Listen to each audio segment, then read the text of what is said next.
সারা দেশের যে বাংলা বিরোধী পরিবেশ কেন্দ্রীয় সরকার বিজেপি সরকার তৈরি করেছে তার সঙ্গে সাযুজ্য রেখেই ডিভিসি গোটা বাংলাকে ডুবিয়ে দিচ্ছে।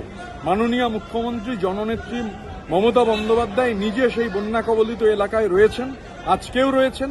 আমি প্রশ্ন করেছিলাম যে ডিভিসি কত জল ছেড়েছে।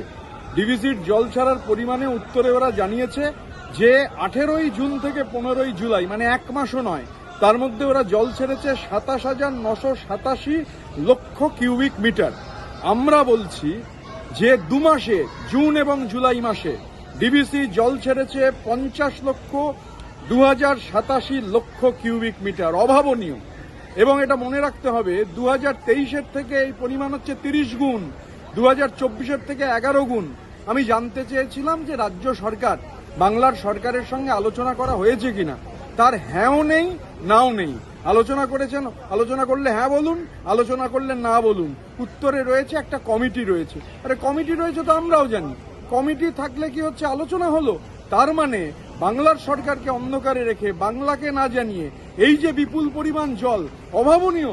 2 মাসে 50,287, যদিও জবাবে কায়দা করে মাত্র 28 দিনের হিসেব দিয়ে বলছেন 27,987, ছাড়া হয়েছে 50,287 লক্ষ কিউবিক মিটার জল।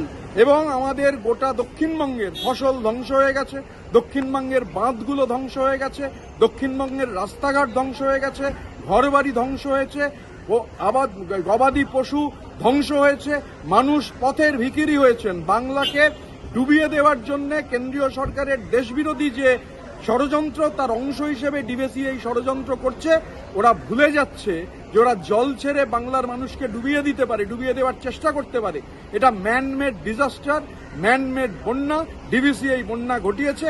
মমতা বন্দ্যোপাধ্যায় একদম দাঁড়িয়ে বন্যা কবলিত এরিয়ায়, বন্যা কবলিত এলাকায় গোটা পরিস্থিতির সরজমিনে গোটাটা তদারকি করছেন, মানুষের পাশে দাঁড়াচ্ছেন। বিজেপি জল ছেড়েছে।